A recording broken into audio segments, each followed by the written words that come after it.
Hello, fellow robots out there in internet land. I am Sobertron, and welcome to the next episode of the TekTopia Survival Guide. So in last week's episode, we built that awesome boarding house just behind me over there. It's a combination of a tavern and many homes containing a total of 52 beds, and we pretty much exhausted our heart supply. So I've been doing a lot of AFKing around here, and I've also been doing some work off camera, which you can see off behind me.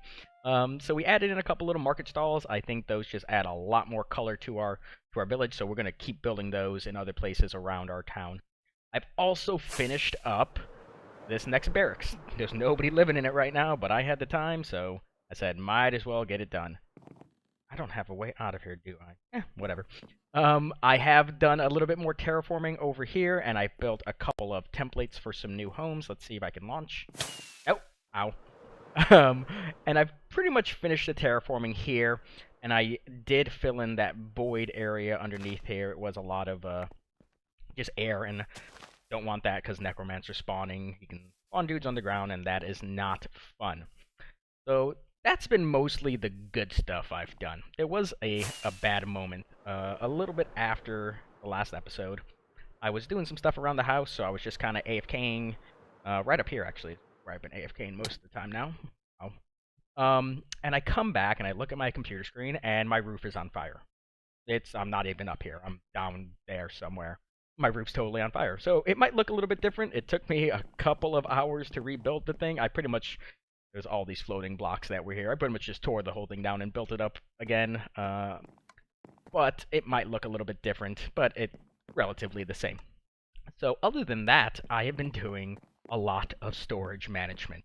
Let me show you what's going on down here, guys. It is insane. So all these chests, most of these chests are full of items. That is full of full shulkers. Almost all of these shulkers are full. It is insane how many items we have right now. So a lot of people like to play this mod on a multiplayer server. That's how alpha and beta testing was done, and that's what we're going to do today. We are going to take our bulk items and create a shop. We did this during Season 1 because there was no dedicated shopping district for us. So we just kind of built it in our base, and I'm going to do the same thing again here, just in case you guys don't have a shopping district. If you do, build it there. If not, build it at your base, and I'll show you a couple of tricks to kind of make it safe, so people don't just wander around your place. But what we're going to do, actually, is we're going to build it underground right here. And I know I talked about in the tavern episode about building a little lake out here. Well, I mean, not really a lake. This is like a pond. Not even pond. It's like a puddle. It's tiny. It's a tiny space. But we're going to put a nice little water feature in here, because I think it'd be really cool if, as our dudes were sitting in here, they can look out and see all this amazingness right out here. So I am going to build this really quick. It's not going to take too long because it's a puddle. It's not big. So let me do this really fast, and I'll show you what I come up with and then how we are going to incorporate the shop underneath. So we finished up our little water feature puddle thing, but I wanted to go over two things I forgot to mention in the last little bit. I am planning on building another boarding house over here in the future. It's just a nice compact area where you can get a lot of homes, a lot of beds. But in this area here, I plan on doing a lot more decorative things. I think if we try to fill this whole area with houses, this game is going to lag. Something horrible. So I want to add a few more bigger decorative things. I also built a 6-bedroom house off camera. When I was building the last boarding house, I went a little heart happy and I miscounted, and I had created 2 extra villagers, and they were living in a little cobblestone box that I didn't show because it was a box made out of cobblestone. But I did add 4 more villagers, bringing our total up to 242. 2 of them I made into butchers because I noticed our animal pens underground were always full and they weren't getting a whole lot of love. So enough about that. Let's take a look at what we've done over here, and let's get a little bit closer. Beautiful.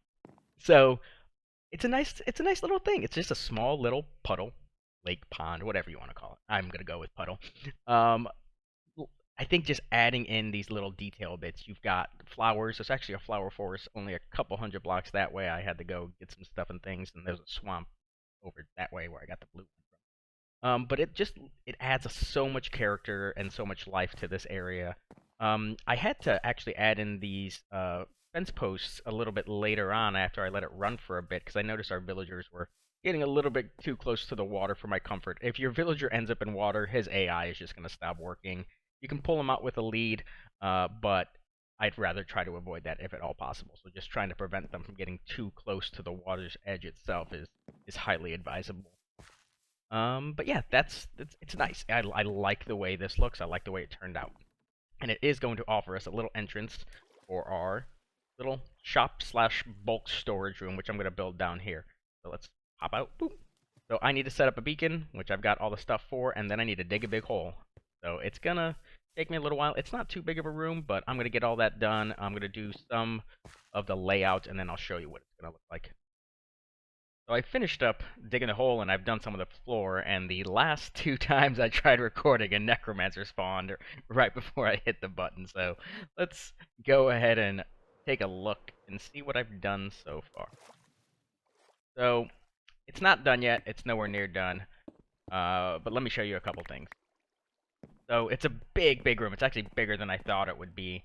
But there's a couple cool, like, kind of, not Easter eggs, but hidden things from, weeks ago when I started this series. So this little cobble outline was actually the well in the town or village that we kind of started at.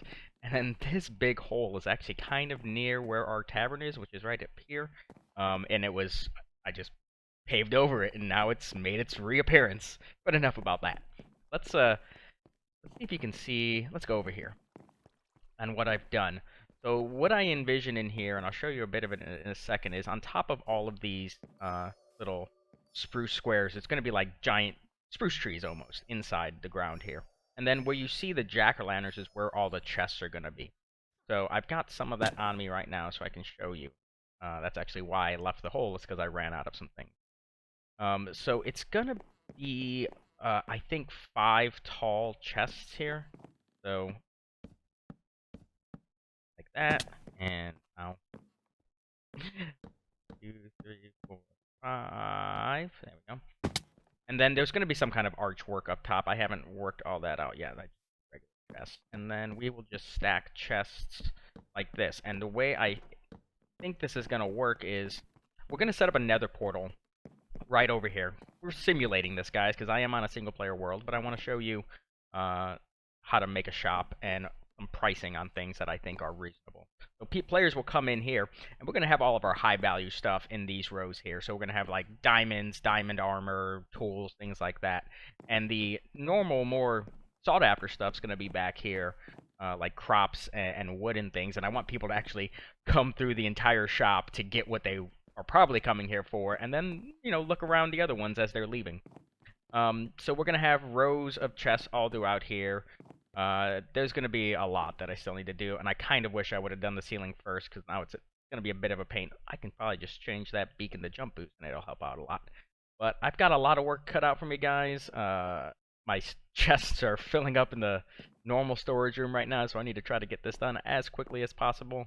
But I just wanted to show you guys what I've got so far. I'm probably going to have to remove those guys and figure out the lighting up top, because that's going to interfere with our ceiling a bit.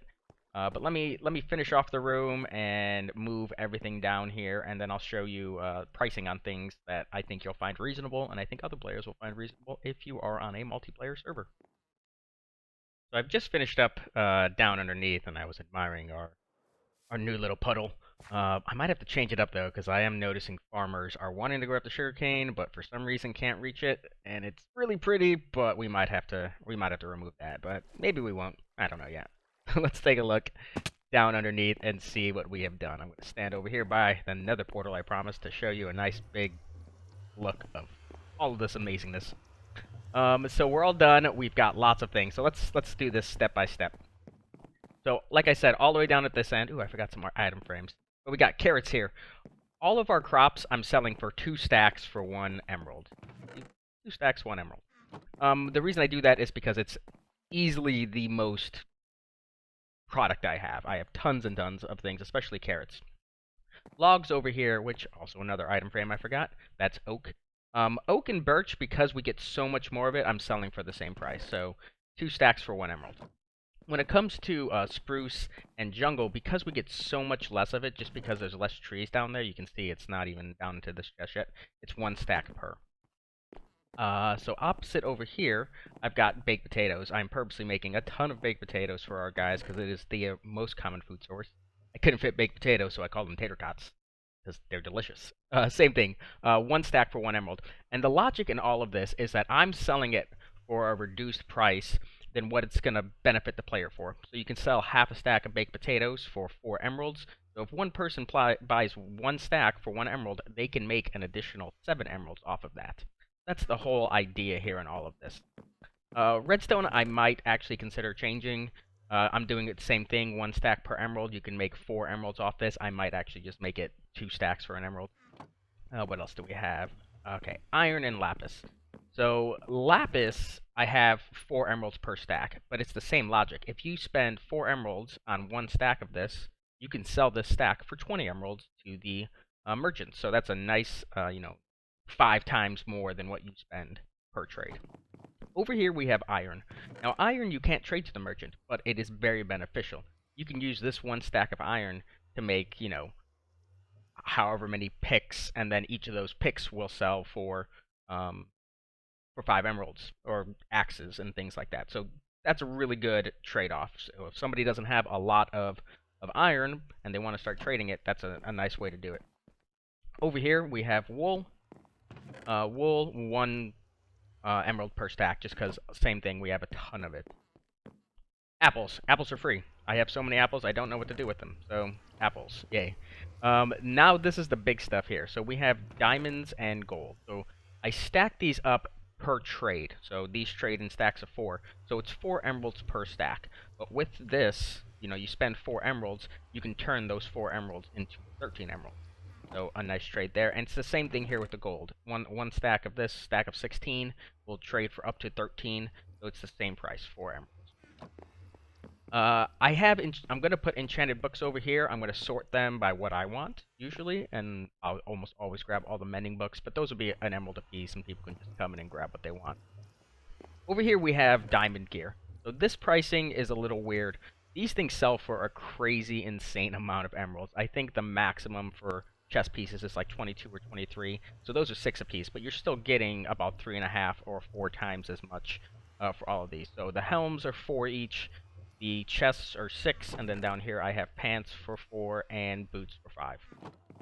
And then over here we have some iron gear. I didn't price those because I really couldn't think of a way. I might not actually do that. Now granted, this is all notional, guys. All notional. We don't have an economy here because it's just me by myself on a single player world. But if you were on a multiplayer server, I suggest starting with these prices. It tended to work very well for us during Season 1 of beta. People loved coming to our shop because they can just come in and buy a bunch of stuff that they were low on and invest a very small amount of emerald. Yep, that's the benefits of the tavern up above. You get the bard playing. They can invest their emeralds in our shop. It's stuff we can't trade. We can never possibly trade all this stuff. So we're going to let other players try to benefit from our success of our village. I do have these little alcoves over here. I'm going to plan some stuff off that probably in the next episode. I wanted to do something on both sides, but right on the other side of this wall is our tunnels. So I really couldn't do anything here, but we will use the other side instead. Now the other thing I've done, the only way out of this, if we weren't to do something else, would be this door, and flying through a 1 wide hole, so I have some skill at it, maybe not the best for most players. So this wall right here, I've done some crazy nasty redstone behind this thing. Just a button, opens up, and we get out. So the reason I did this is because I don't want villagers coming down here in any way, shape, or form. So that's just our exit from our little new shop / bulk storage room. But that's it for today, guys. I enjoyed recording this episode. I love doing shops and trading and things. I just find it fun. Yeah, this might be my last episode for a little while, guys, because I am, in the process of moving into a new place. So thanks for watching. We reached episode 20 today, which is amazing. I love it. It's great. But I will see you guys next time.